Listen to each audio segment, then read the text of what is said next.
이곳 가운데 나오신 모든 성도님들을 주님의 이름으로 환영하고 축복합니다. 오늘은 우리를 가슴 뛰게 하는 공동체라는 제목으로 하나님 말씀을 전하도록 하겠습니다. 올 한 해 하나님께서 우리에게 주신 키워드가 있다면 한 가지입니다. 그것은 무엇일까요? 공동체입니다. 목사님께서도 굉장히 강조하고 계시는 부분입니다. 그래서 저도 청년부와 올해부터 이교구를 담당하게 되면서 어떻게 해야 잘 모이는 공동체를 만들 수 있을까? 어떻게 해야 주님께서 기뻐하시는 공동체를 세워갈 수 있을까? 이것들을 고민을 안 할 수가 없더라고요. 그래서 공동체가 잘 모이기 위해서는 어떻게 해야 될까? 이것들이 여기 석장님들도 계시고 인도자분들도 계시고 우리들의 동일한 고민들이잖아요. 근데 이것은 열심히 담임 목사님과 사역자들과 속장님들이 모이세요 이렇게 해가지고 모여지는 것이 아닙니다. 열심에만 근거를 둔 모임이 되면, 모여야 되니까 모이게 되는 그러한 모임이 되면 한계를 만날 수밖에 없는 거예요. 그렇다면 저는 그런 결론에 이르게 되더라고요. 잘 모이는 공동체가 되려면 열심만으로 되는 것이 아니라 좋은 공동체가 되는 게 먼저구나. 물론 모여라, 나와라 이렇게 권면하는 사람도 반드시 필요하죠. 그러나 누가 뭐라 하지 않아도 거기 꼭 가야 하는 이유와 목적이 있는 그런 공동체를 세워가는 것이 참 중요하겠다. 그러한 마음으로 오늘 말씀을 준비하게 되었습니다. 오늘 말씀은 한 예화로 설교를 시작하려고 하는데요. 예전에도 한번 설교 때 사용했던 것 같아요. 2013년에 영국의 마라톤 대회가 열렸습니다. 한 1,500명 정도의 인파가 모인 아주 규모 있는 마라톤 대회였는데요. 그런데 그 가운데 참 황당한 해프닝이 벌어진 거예요. 모든 출전자들이 이 출발선에 서서 화약 총소리와 함께 호기롭게 마라톤을 시작을 했습니다. 그리고 경기가 시작되고 얼마 되지 않아서 선수 개인의 기량 차이에 따라서 점점 격차가 이렇게 벌어지게 된 것이죠. 근데 2등과 3등으로 달렸던 이 선수들이 1등이 너무 빨리 달려가는 바람에 1등이 이제 눈에 보이지 않을 정도로 이 간격이 벌어지는 거예요. 그러니까 1등은 이미 먼저 가서 보이지 않고 이 무리들 가운데 2등이 선두로 돼서 달려가고 있었던 것입니다. 그런데 1등이 쭉 1등을 유지하다가 결승선을 찍고 도착하게 되었어요. 그리고 사람들은 1등이 도착하고 나서 이제 2등과 3등이 언제 들어오나 다 같이 기다리고 있는데 도통 들어올 생각을 하지 않는 것입니다. 그래서 어떻게 된 일인가 알고 봤더니 2등과 3등을 비롯해서 5,000명가량의 선수들이 엉뚱한 길로 뛰어버린 거예요. 길이 아닌 길로 전부 뛰었어요. 그래서 전부 다 실격 처리가 되었습니다. 이게 어떻게 된 일인가? 왜 이런 일이 벌어졌는가 했더니 1등과 2등이 간격이 너무 멀어지다 보니까 1등은 정상 경로로 뛰어간 거죠. 근데 2등은요, 정상 경로 표시를 잘 확인을 못하고 자기 본능에 따라서 뛰어버린 겁니다. 그래서 그 뒤에 따라오고 있던 3등, 4등, 5등, 6등, 7등, 8등 5,000명 가량이 되는 모든 선수들이 그 2등을 쫓아서 가게 돼버린 것입니다. 그래서 전원 다 엉뚱한 길로 뛰어서 전부 실격 처리가 되었다라는 사건이죠. 재밌는 것은, 이 이야기를 들으면서 재밌는 것은 죽도록 열심히 뛰었는데 숨이 차도록 헐떡거리면서 열심히 다른박질을 했는데 결국 도착해 보니까 결승선이 아니더라는 거예요. 그들이 알고 보니까 이 결승선과 불과 30m밖에 되지 않는 곳에서 그들이 도착해 있더라는 것이죠. 여러분, 그래서 이 마라톤 경기는 결국 완주자가 한 명밖에 나오지 않은 어처구니 없는 마라톤 경기로 기억이 되고 있습니다. 여러분, 이 이야기가 우리에게 가져다 주는 메시지가 뭐가 있을까요? 내가 어떤 선두를 따라갈 것인가에 따라서 그 결과가 완전히 달라진다는 거예요. 어떤 이들은 결승선을 넘어서 완주자의 영광에 이르게 되는 선수도 있었고요. 또 어떤 이들은 가열차게 다른박질을 했지만 결국 잘못된 선수를 따라가는 바람에 실격 처리가 되는 경우를 맞이하더라는 것이죠. 여러분, 이것은 영적인 생리에도 동일하게 적용이 됩니다. 우리가 어떤 영적인 선두와 어떤 영적인 모델을 설정하고 따라가느냐에 따라서 그 공동체의 향방이 결정이 되고, 우리가 결산을 해야 되는 그 순간에 우리가 상을 받을지 말지가 결정이 된다라는 거예요. 영광의 즐거움에 참여하는 공동체가 되느냐, 아니면 수치와 부끄러움을 당하면서 이를 갈게 되는 그러한 불행한 공동체가 되느냐. 뭐에 달렸다고요?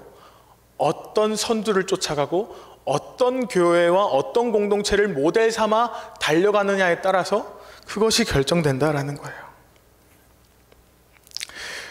여러분, 그렇기 때문에 우리 신성교회는 어떤 교회를 모델링 할 것인가, 무엇을 푯대로 삼고 무엇을 목표로 삼아 달려갈 것인가, 이것을 먼저 해야 되는 줄로 믿습니다.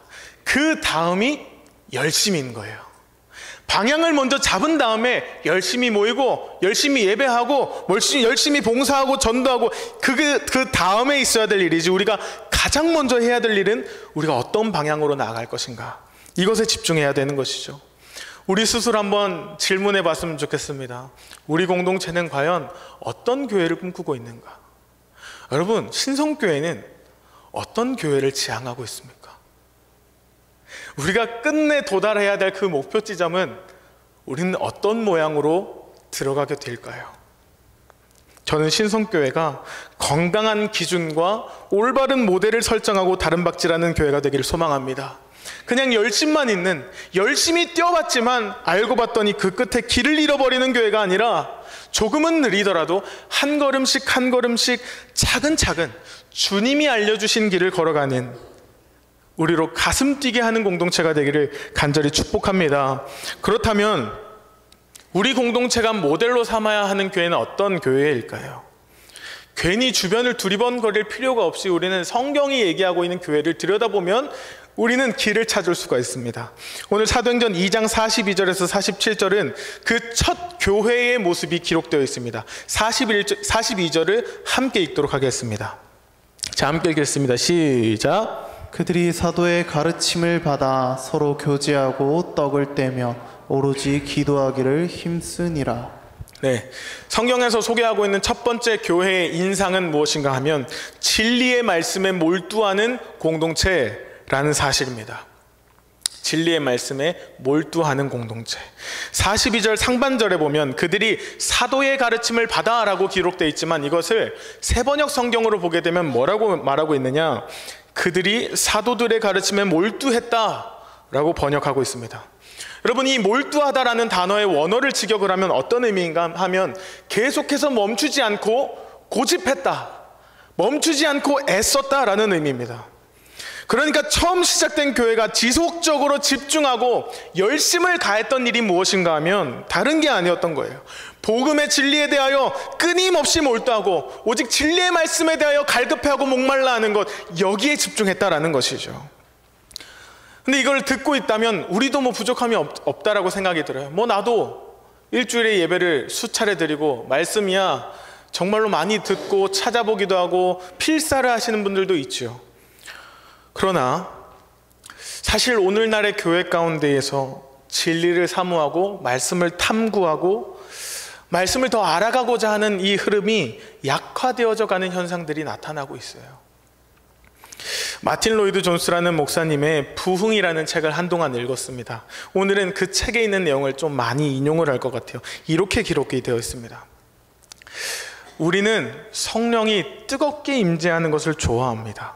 그러나 그 성령님께서는 자신의 진리 위에만 부어질 수 있으며 그 진리로 세워진 신앙이 아닌 거짓말 위에는 부어지지 않습니다. 따라서 성령의 놀라운 축복을 받고 싶다면 그의 진리에 관하여 알고자 하는 것이 부흥의 시작입니다. 무엇이 부흥의 시작이라고 말하고 있습니까? 그의 진리에 관하여 알고자 하는 마음이 우리 가운데 솟구쳐 올라오는 것, 이것이 부흥의 시작이라는 거예요.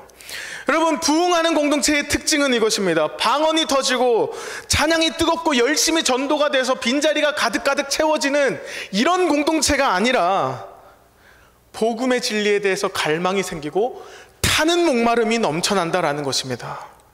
그래서 우리 모두가 말씀을 사모하고 복음에 대한 애끓는 열정으로 끌어오르게 되는 것이죠. 이것이 부흥의 첫 시작이고 초대교회가 태동하게 된 첫 특징인 것이죠. 그런데 이 마틴 로이드 존스 목사님이 오늘날 교회들에게 허를 찌르는 말씀을 하나를 던집니다.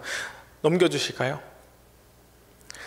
그런데 우리는 그 일을 하기보다, 말씀에 집중하고 복음에 대해서 탐구하기보다 기도합시다 라고 말하는 기도 모임을 마련하는 편을 훨씬 더 좋아합니다.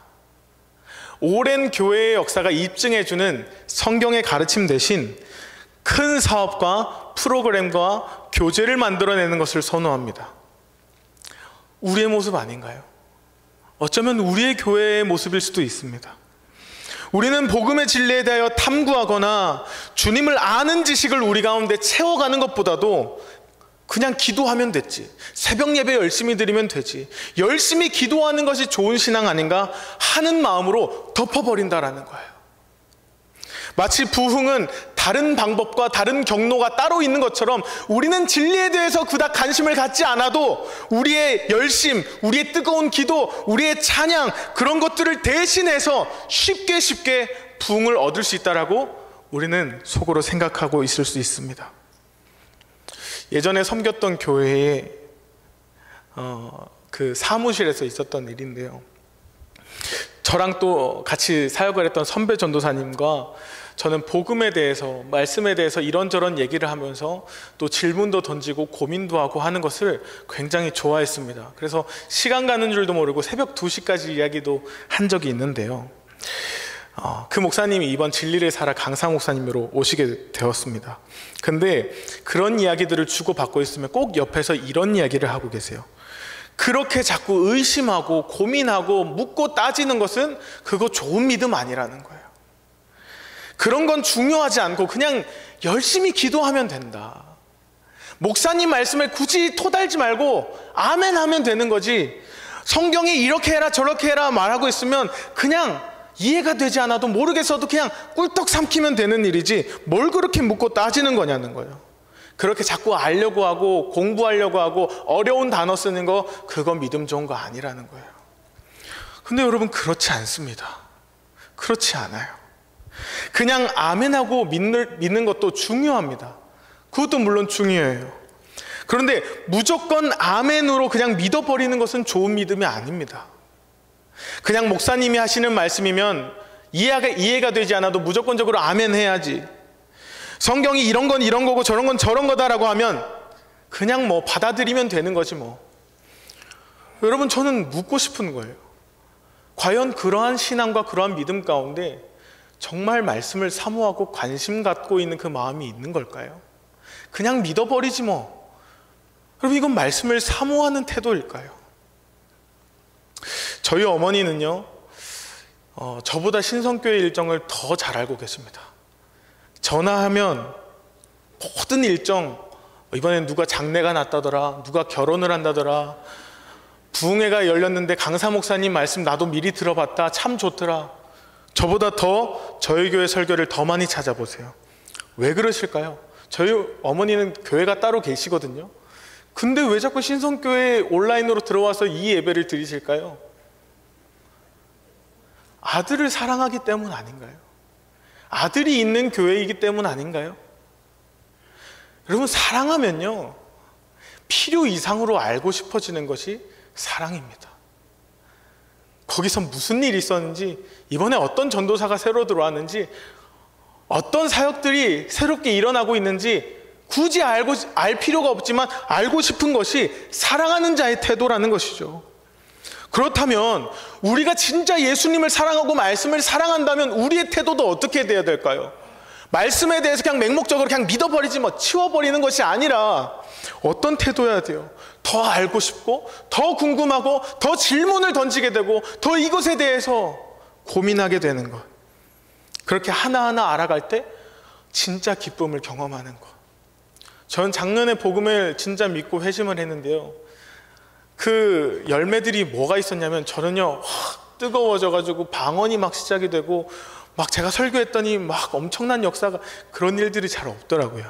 근데 복음을 믿었는데 어떤 변화가 생겼냐면 모든 것들이 다 질문거리인 거예요. 옛날에는 그냥 쓱 하고 넘겼던 일인데도 복음을 제대로 인격적으로 경험하고 나니까, 주님을 사랑하게 되니까 어떤 변화가 있었냐면, 지나가는 청년들과 이건 뭘까 저건 뭘까, 사역자들과 새벽 4시까지 방 안에서 떠드는 거예요. 도대체 이 말씀은 어떤 말씀일까? 여러분, 복음을 진짜 경험하고 하나님을 사랑할 때 우리 안에서 나타나는 태도는 말씀을 궁금해하는 것일 줄 믿습니다.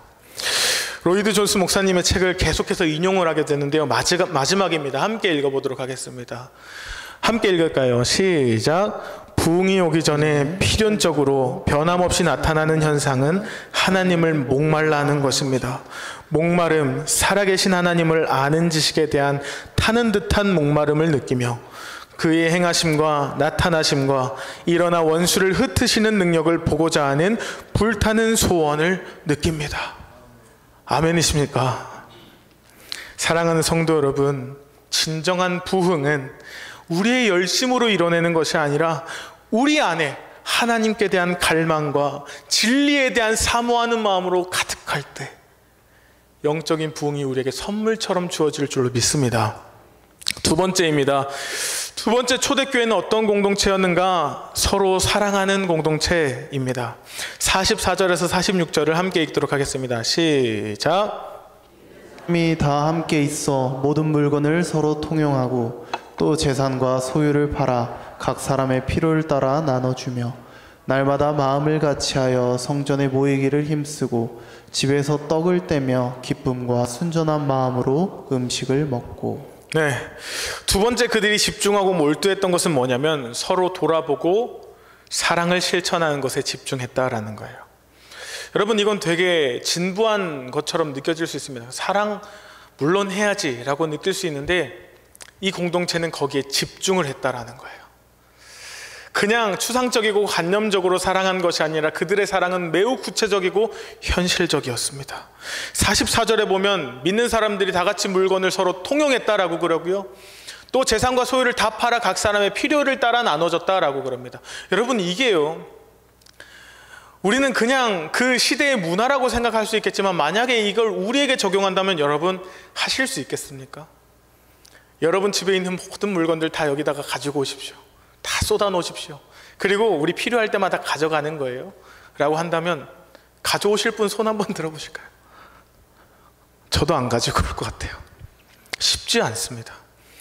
그런데 그렇게 다 모든 소유를 가지고 와서 통용하고 어떻게 했냐면 각 사람의 필요에 따라서 나눠줬다라는 거예요. 이것은 어떤 의미일까요?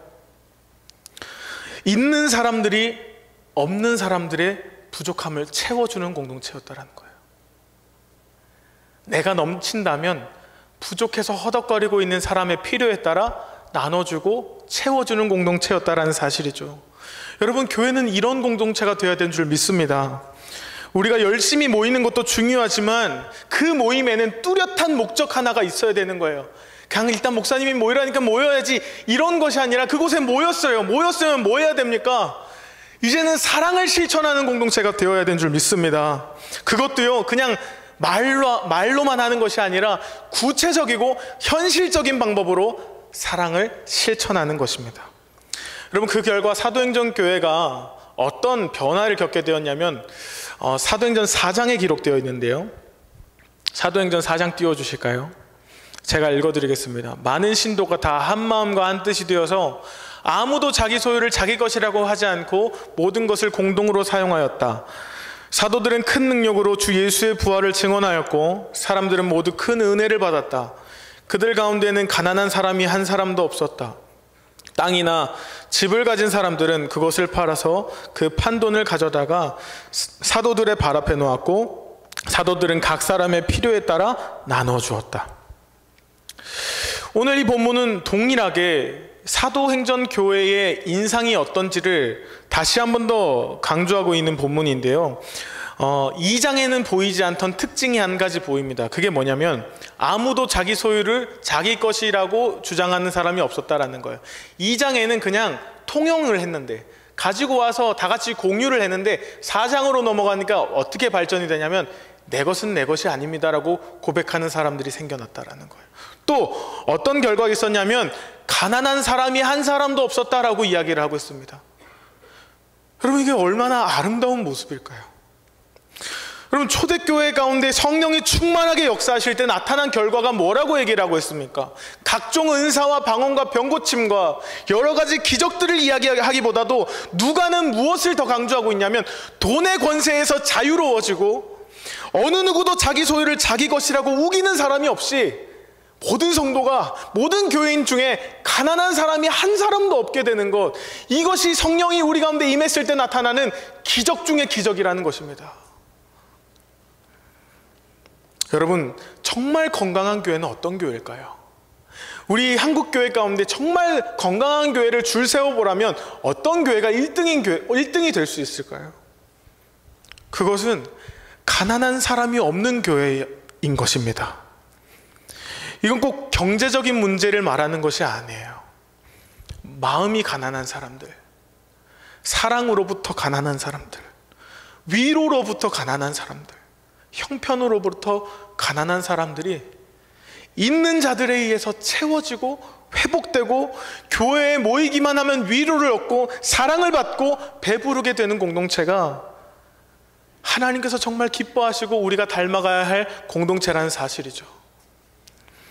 여러분, 늘 있는 자들이, 늘 가진 자들이 주목을 받고 힘을 행사하고 무리의 중심에 있는 교회가 아니라 없는 자들과 가난한 자들과 소외된 자들이 교회에서 왕노릇을 하게 되고, 그런 구체적인 사랑과 실천이 그 공동체 가운데 넘쳐나는 것이 참 아름다운, 우리가 지향해야 할 교회의 모습이라고 생각합니다.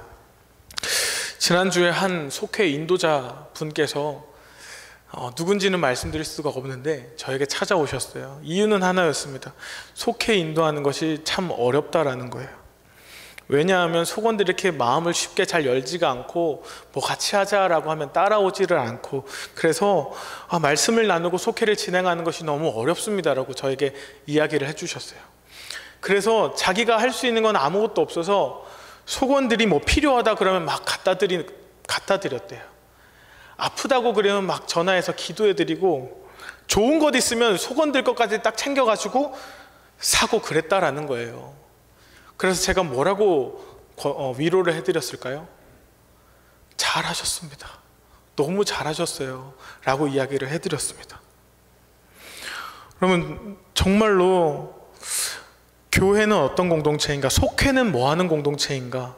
서로 사랑하면 되는 공동체입니다. 사랑을 실천하는 공동체라는 것을 기억하시길 바랍니다. 저는 눈물이 없는 편인데요, 저에게 한 가지 눈물 버튼이 있어요. 이거 꾹 누르면 저는 눈물이 납니다. 그게 뭐냐면, 저희 청년부 가운데 있는 몇몇 청년들이에요. 저희 공동체 가운데 3년째 같이 하고 있는데, 세상 가운데 상처받고 소외받던 청년들이 저희 공동체 가운데 찾아온 몇몇이 있었습니다. 그런데 저희 청년들이요, 그 새로 들어온 청년을 정말 잘 섬겼어요. 정말 극진히 섬기고 밥도 사 먹이고 카페도 가고 그렇게 정말 사랑해주고 잘 섬겼는데, 때로는 어려운 일들이 많이 있었죠. 그때마다 우리 청년들이 포기하는 것이 아니라 끝까지 기도를 했습니다. 그 결과 어떻게 됐을까요? 세상 가운데 상처받았던 그 청년은 우리 공동체 안에서 잘 회복이 돼서 이제는 누군가를 섬길 수 있는 그러한 귀한 성숙한 믿음으로 자라갔습니다. 또 한 명 자랑할 사람이 있어요. 그 청년은 누군가 하면 또 작년에 왔던 청년인데요, 청년부 안에 좀 잘 적응하고 싶은데 이게 쉽지가 않은 거예요. 그래서 저한테 상담도 받고 어떻게 해야 될지 모르겠습니다. 그래서 제가 일일이 하나하나 가르쳐주기도, 이런 식으로 하면 되고 저런 식으로 하면 되고. 근데 제가 마지막에 한마디를 더 했습니다. 뭐라고 했냐면, 너 걱정하지 마라. 조금만 기다리면 너 저기서 왕노릇하고 있을 거야. 너 저기서 주인 행사야 하고 있을 거야. 근데 그 친구가 이제 저희와 함께 한 지 반년 정도 됐어요.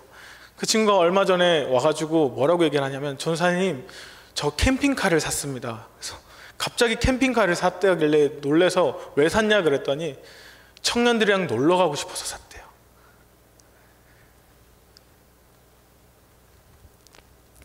그래서 저는 맨 처음에 그걸 듣고 어처구니 없었죠. 근데 참 감사가 되더라고요. 아, 우리 공동체가 영혼을 사랑하고 소외된 사람들, 상처받은 사람들이 이 공동체 안에 들어왔을 땐 왕노릇하는 공동체가 될 수 있구나. 청년들이 지금은 그 청년을 너무 사랑해요. 그래가지고 없으면 어디 밥 먹으러 가거나 어디 뭐 카페에 가거나 그러면 꼭 그 청년을 불러서 같이 시간을 보내곤 합니다. 여러분, 건강한 교회의 지표를 우리가 다시 재설정할 필요가 있을 것 같습니다. 그게 뭔가 하면 얼마나 많은 성도가 모이느냐, 얼마나 대단한 영향력을 행사하느냐, 얼마나 많은 결산과 성장이 있었느냐, 그런 것이 아니라고 생각해요. 그러면 무엇이 정말 올바른 교회의 지표가 되어야 할까요? 얼마나 그 공동체 가운데 가난한 사람이 없느냐입니다. 얼마나 그 공동체 가운데 서로 사랑하는 일들이 넘쳐나느냐, 이것으로 그 교회의 건강지수를 확인할 수 있는 것입니다. 여러분, 우리 주변을 돌아보면요, 이제 반주해 주실까요? 우리가 사랑해야 될 사람으로 둘러싸여져 있습니다. 한번 옆 사람을 이렇게 쭉 보실까요? 보시면 그냥 새롭게 보이시나요? 늘 같이 옆에서 예배드리고 그냥 같이 신앙생활했던 우리 구성원들이지만요, 여러분 이제 옆 사람을 바라볼 때 우리 어떤 마음으로 바라봐야 할까요? 내가 이 사람을 사랑해줘야 되는 대상이구나. 저는 지금 사랑해줘야 되는 대상 200명 앞에 서 있는 것 같습니다. 그럼 우리 만날 때마다 어떤 목적을 가지고 우리는 만나고 교제하고 함께 예배해야 되냐면, 내가 이곳 가운데서 이 사람들이 나로 인해서 배불러지고, 누군가 가난한 사람이 있다면 나의 말 한마디로 인해, 나의 격려 하나로 인해, 위로 하나로 인해, 나의 도움 하나로 인해 가난한 사람들이 채워지는 은혜, 그런 것들을 우리 공동체 안에서 놀랍도록 역사하게 하시는 분이 바로 성령 하나님의 역사인 줄로 믿습니다. 여러분, 그렇게 교회가 진리에 대해서 목마름을 가지게 되고, 또 교회가 서로 사랑하는 교회가 될 때 어떤 열매와 어떤 선물들을 하나님은 주실까요? 오늘 본문 47절 말씀입니다. 47절 말씀 함께 큰 목소리를 읽어보겠습니다. 시작. 하나님을 찬미하며 또 온 백성에게 칭송을 받으니 주께서 구원받는 사람을 날마다 더하게 하시니라. 아멘. 하나님을 찬미하며 또 세상으로부터 칭찬받고 신뢰받는 교회가 될 줄로 믿습니다. 주께서는 또 구원받는 사람을 날마다 우리 가운데 더하게 하실 줄로 믿습니다. 부흥은 어디에서 시작이 되어야 되냐면 먼저 우리 안에서 시작이 되어야 됩니다. 부흥의 불길은 없는 것을 새롭게 할 수 없어요. 교회 안에 있는 것들을 가지고서 새롭게 되는 것이 부흥인 줄로 믿습니다. 교회 안에 충만한 복음의 진리, 교회 안에 충만한 사랑을 가지고서 흘러 넘쳐가는 것이 부흥의 역사인 줄로 믿습니다. 부흥은요, 사람들을 어떻게 교회로 데리고 와서 이곳 가운데 빈자리들을 채워나가는 것도 참 중요하지만, 여러분 사도행전 47장을 보면 구원받는 사람들이 날마다 더하게 하시느라, 이거는 하나님이 하신 거고요, 우리가 집중해야 될 건 그 첫 번째 줄입니다. 우리가 하나님을 찬송하며 세상 가운데서 신뢰받는 공동체가 되는 것입니다. 세상이 보기에도 칭찬할 만하고 정말 그리스도인다워 보이고 우리와 뭔가 다른 모습으로 살아가고 있는, 서로 사랑하는 공동체가 되어갈 때 세상은 우리가 오라 얘기하지 않아도 저절로 교회로 몰려오게 되는 놀라운 역사가 일어날 줄로 믿습니다. 이 시간 그러한 교회, 이러한 초대교회의 모형을 우리 신성교회가 모델링하고, 아, 이 교회가 진짜 건강한 교회구나, 우리가 사모하는 마음으로 쫓아 달려가게 되는 우리 모든 성도님들 되시기를 축복드립니다.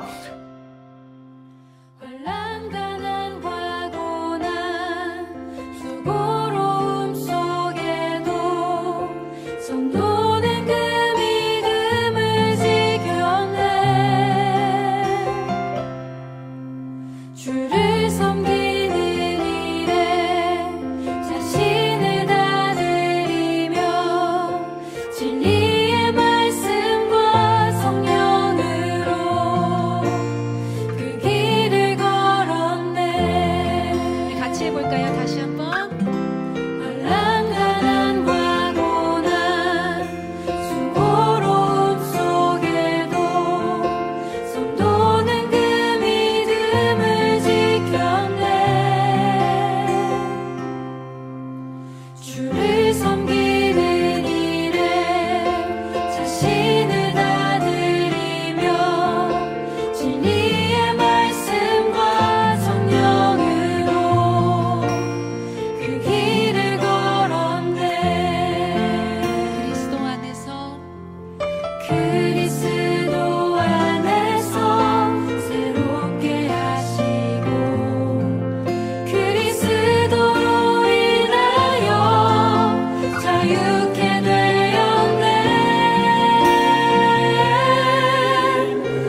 새로운 정체성을 주신 그 하나님께 감사와 찬송의 박수 올려